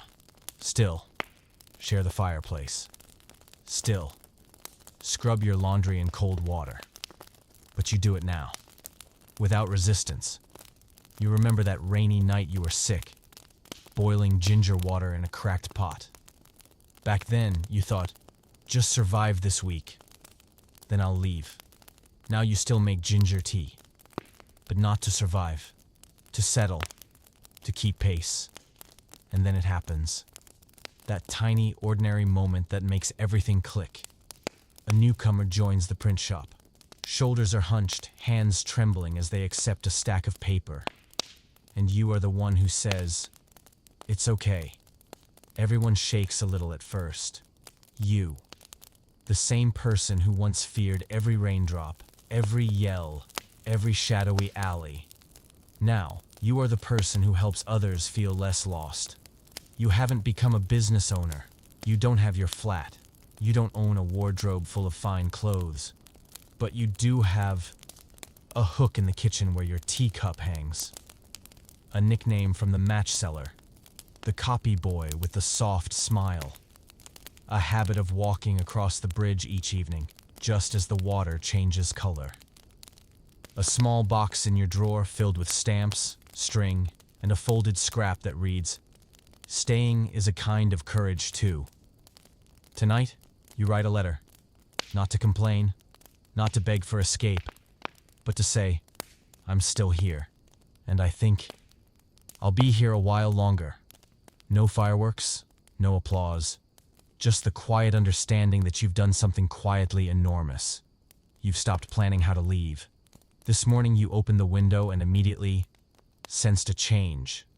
Not a distinct smell, not the scent of baked bread or chimney smoke, but something more extraordinary, crisper, as if the air had just been laundered. You stood still for a moment, then realized the season is shifting. You'd heard Londoners say, seasons don't come by the calendar, but by feeling. And it's true, you're feeling it now. From the way your hands no longer freeze holding a teacup, from the sun rising just a bit earlier, and from the patches of sunlight filtering through the awning, looking less melancholic than usual. You walk through the market. Vendors display fresh produce. The greens are brighter. The bread carries a hint of orange, and even the stray cats seem less inclined to sprawl in the shade. You no longer rush like when you first arrived. Now you know the meaning of a measured pace, slow enough to avoid sweating, fast enough to dodge horse manure. You glance at the coat you're wearing. Once your only jacket, still your only coat, but now patched in two places, properly washed, and hung neatly on your hook in the lodging room. In that room, you've made minor changes. An old but clean tablecloth bought from a second-hand stall. A misshapen mirror, but one that reflects morning sunlight beautifully. A bundle of paper ties, neatly arranged in a box as if they were professional tools. You're preparing for the new season, not by changing your wardrobe, but by settling on what you already have. You take your shoes to be repaired, because you know they'll last you a while. You buy more tea, having learned it's a faithful companion in every season, and you pin a new note near your desk. Don't panic if the wind shifts. You've got a scarf. In the afternoon, you pass the small park near the print shop. The first buds are starting to bloom. Children run and play, adults linger longer on benches, and the sunlight, don't say it too loudly, but it might just be warming up again. You catch the eye of a stranger, likely a newcomer to London. Their coat is too heavy. Their shoes aren't yet broken in. Their eyes scan everything with a mix of caution and hope. You nod in greeting. They hesitate, then nod back. Perhaps they're thinking, that person must have been here a while. You don't laugh. But inside there's a clear smile. Because it's true, you have been here a while. Long enough to know which season calls for sturdy buttons, which for mint tea, and which for sunshine. That's merely a trap for the wind. Night falls, and you sit at your table lighting a small lamp. You don't write letters. You don't work. You sit still. And you know. A new season is coming. And you're no longer afraid of it. You don't need to change to match the season, because for the first time, you feel yourself shifting with it. You wake up to a crystal clear morning, nothing special, no festivals, no significant changes, no unexpected knocks at the door, just... This morning you brushed your hair a little slower, stare into the mirror a little longer, and wonder, when did I stop counting the days? Because before you counted every single one. Day 2 in London, got lost. Day 7, I ate soup with eel guts by mistake. Day 15, got paid for the first time. Day 32, thought about giving up. Day 49, sat by the Thames and no longer felt sad. And now, you don't count anymore, because each day is no longer temporary. It's part of your life's rhythm, like breathing, like folding your blanket neatly, like choosing to buy currant buns from the stall with the thinnest crusts. You leave the house, stepping into familiar streets. The fishmonger nods, and the street sweeper says, "Good morning." A child you once taught to tie their shoelaces now does it themselves and runs over to show off. You no longer think of yourself as surviving London. You're living in London. You know the little things. How to stand out of the wind while waiting for the bread cart. The spot on Westminster Bridge where the sunset reflects on the water. Which season calls for a wool scarf and a lighter one? How do you heat tea water enough not to burn the ginger? You don't have much, no house of your own.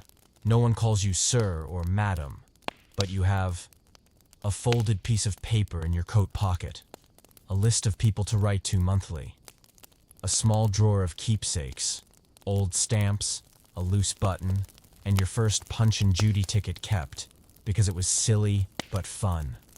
A teacup no one touches, everyone knows it's yours. A simple name people use when they talk about you. That one, been here a while, knows their way around. London is still noisy and cold and can make you feel lonely if you're not careful. But you've learned to live with it. Not by trying to change it or running from it, but by quietly finding the right way to stay. You understand that surviving isn't just getting through tough days. Surviving is also smiling lightly when it rains for 3 days straight. Sipping cold tea and still finding it good. Listening to market arguments without getting annoyed. And most importantly, missing it when you're away, even for an afternoon. Tonight, you sit by your oil lamp as usual. The window is cracked open. The sound of horse hooves fades in the distance. The tea is hot. And you quietly write a line on a piece of paper to pin by your bed. I came here. I stayed. And I have truly lived.